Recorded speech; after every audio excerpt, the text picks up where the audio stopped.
Hey everyone, this is Chance TV, and we're in what doctor's office? That's Dr. Halas to you and I. She's the best there is. Now, you were talking about people who had tons of plastic surgery but don't admit it, and what's your opinion on that? Well, okay, so I think that you should, it's your face, it's your body, and you have the right to do whatever the hell you want to it.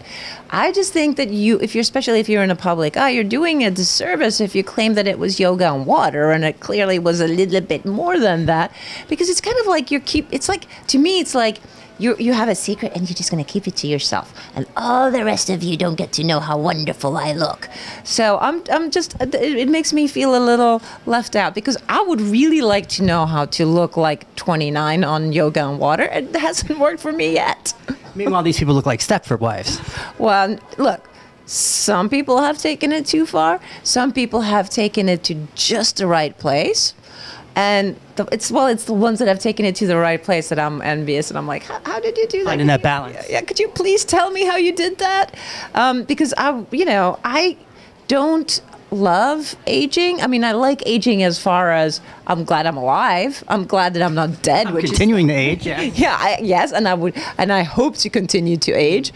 As far as looking like you age, well, I don't want to look that weird Twilight 39, because that's a dead giveaway that you've had a lot of work done. I just like to look like a really good version of whatever age that I happen to be at, and then it's gonna get older.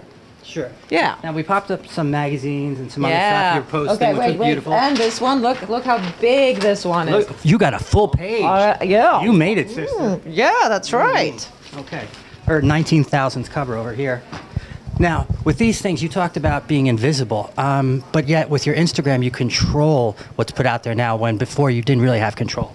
That is very true, actually. Social media, it's double-edged sword. On one hand, it's this fantastic way of getting your voice across. This is what I think. This is how I feel.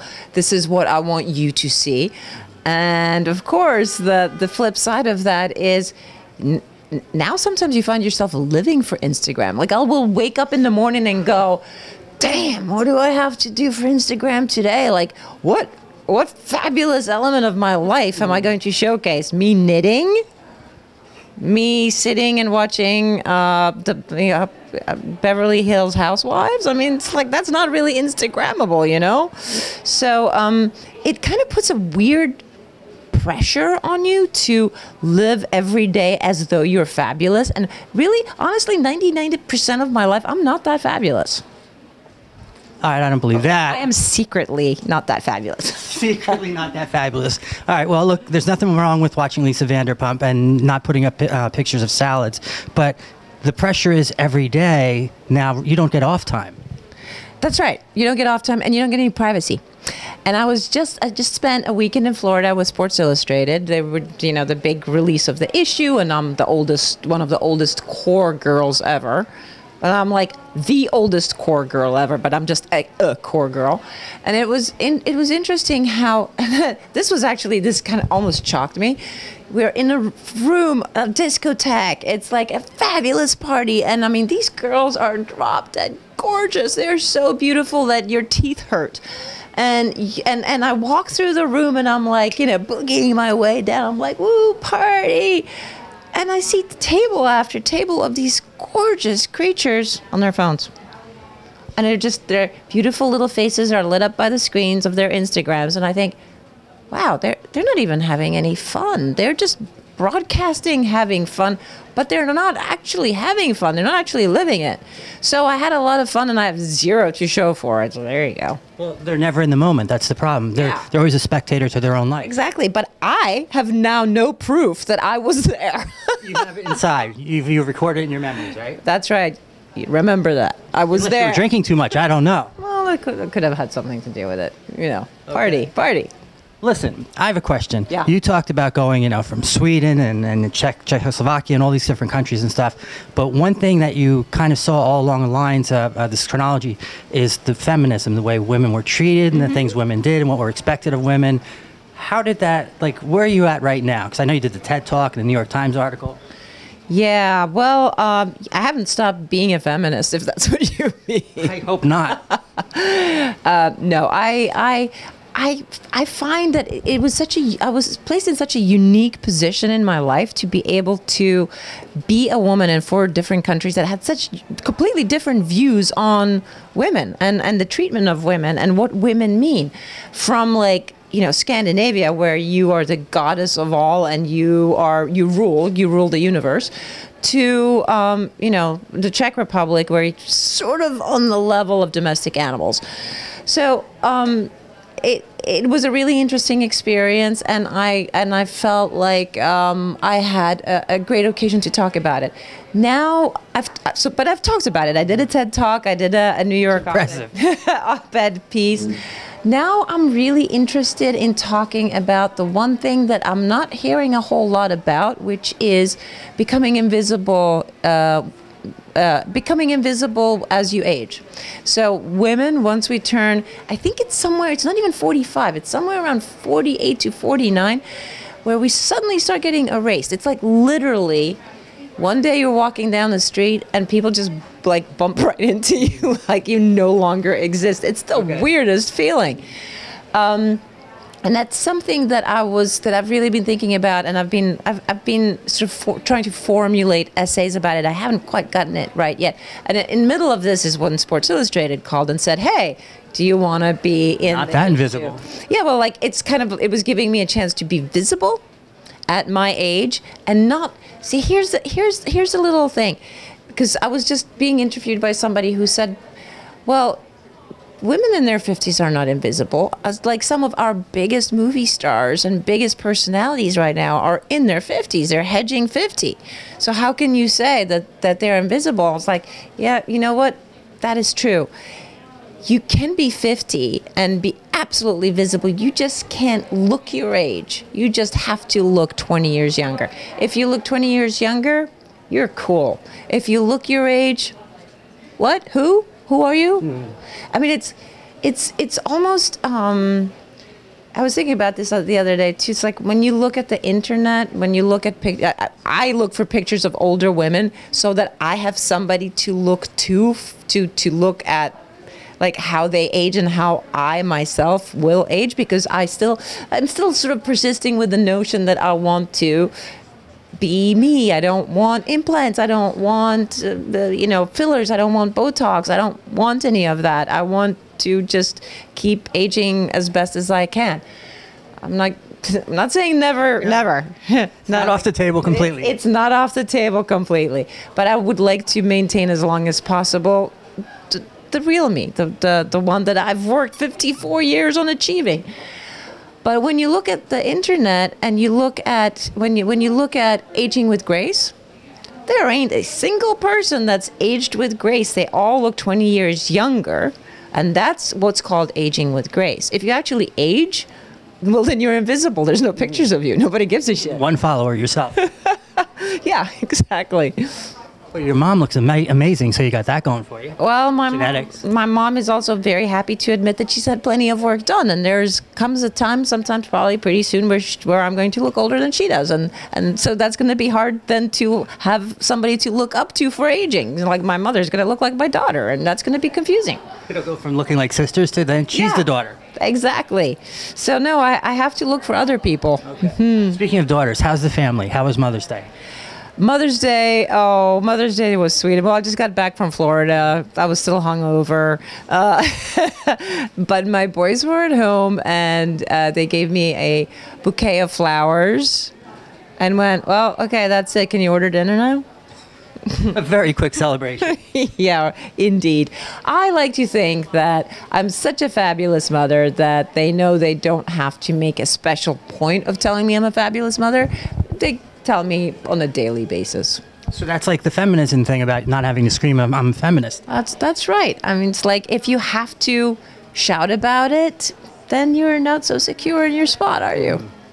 Was there one cover that stood out for you? Was it the first one, or was there another one that passed along where you said, this is the most important cover to me or most meaningful? You mean like a cover of a magazine? Yep. Actually, yeah, this is a sad story. Here we go. Yeah. Barbara. I was probably about 16 years old. Yeah, like 16 and a half.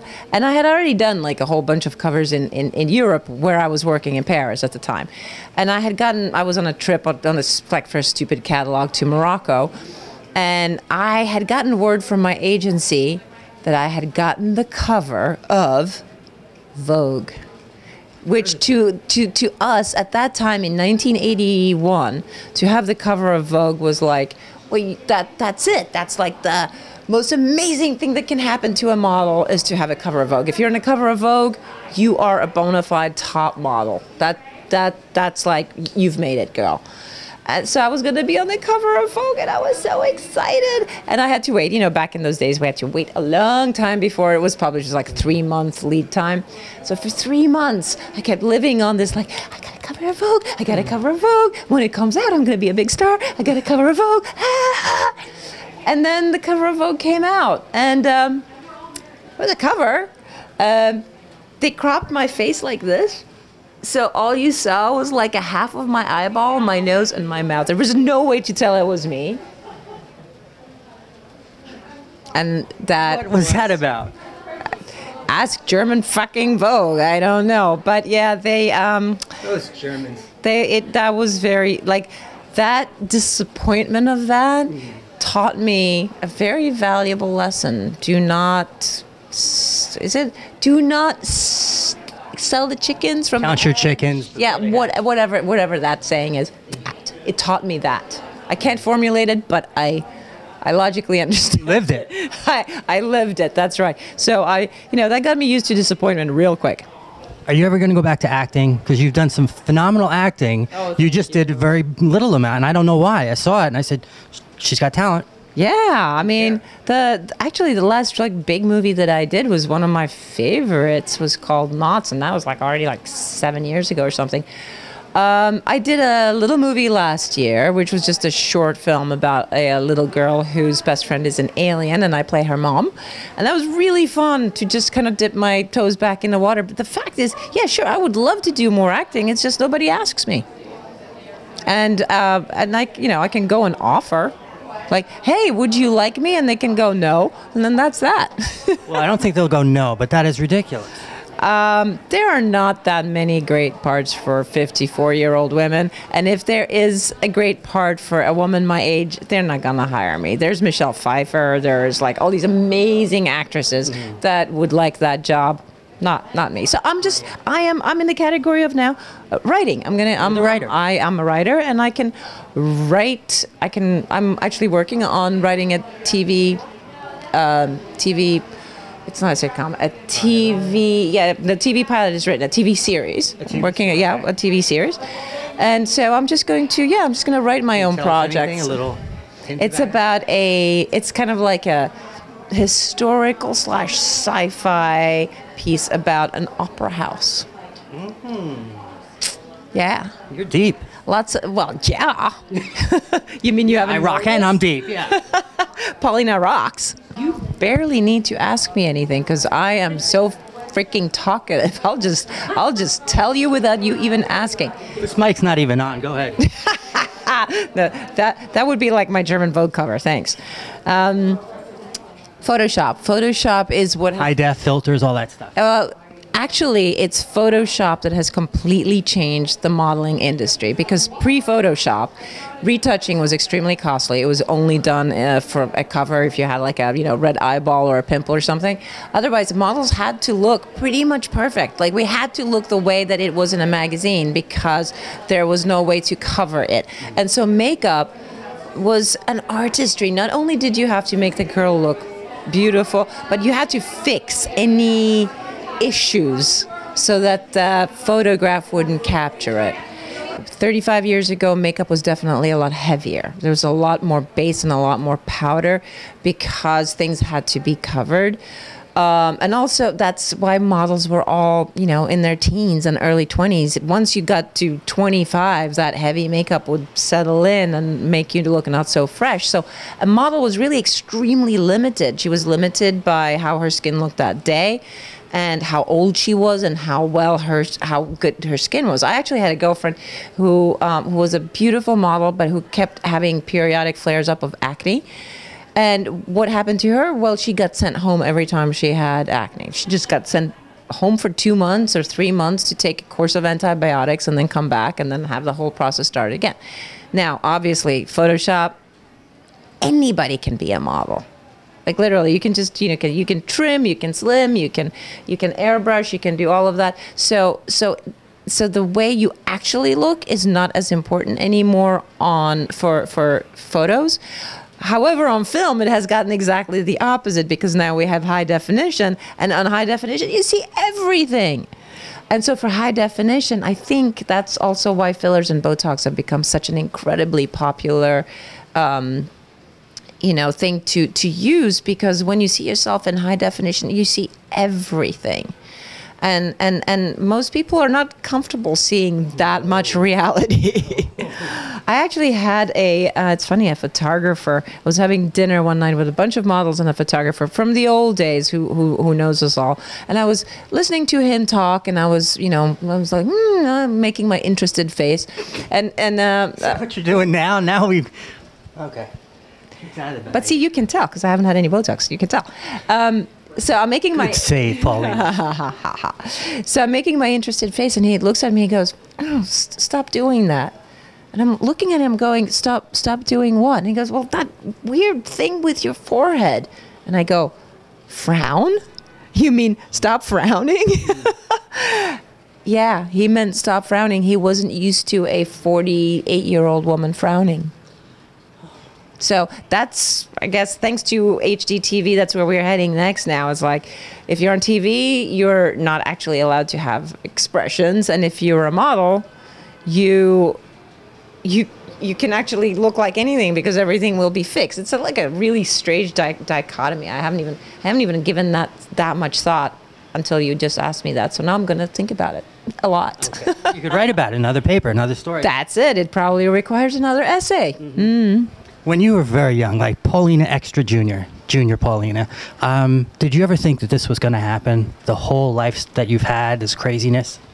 Oh, God. I started modeling when I was 15. And when I was 14 and a half, I went to school one day, and I had 3 girls nudge me, not so gently, into a bathroom, stick my head in the toilet, flush, and told me that I looked like a hooker and somebody needed to wash my face. So no, I really couldn't imagine myself at that point to be sitting in New York and having made money on the way I look. That was a freaking ridiculous notion, actually.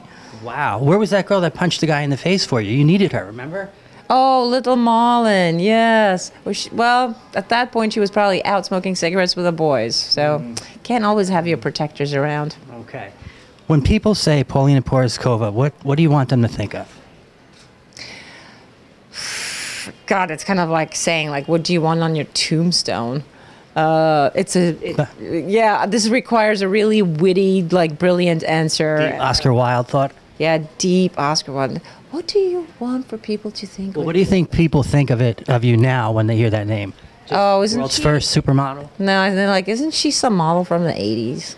That's, I think, what most people think. People think first supermodel, and the biggest one there was. I'm telling you that, you know.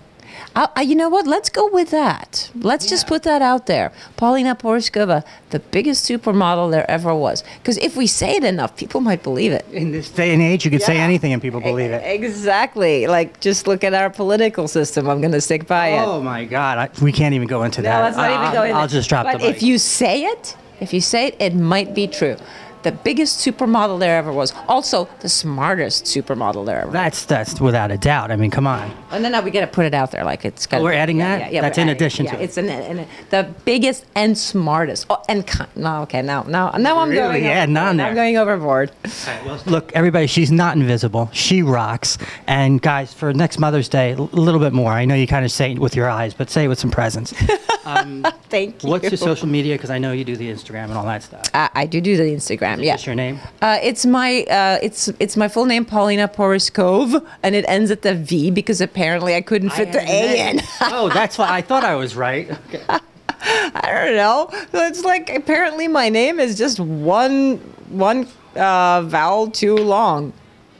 Figure that one out. She's very special, as you noticed over the course of this interview. Everybody, go check her out, follow her stuff. Here is to a next 50 years of being visible as a 50-year-old and a 60-year-old and 70-year-old and 80 and then a good-looking corpse. I don't know. We'll get rid of that part. All right, we are out. Chance TV, Paulina Porizkova. Yeah.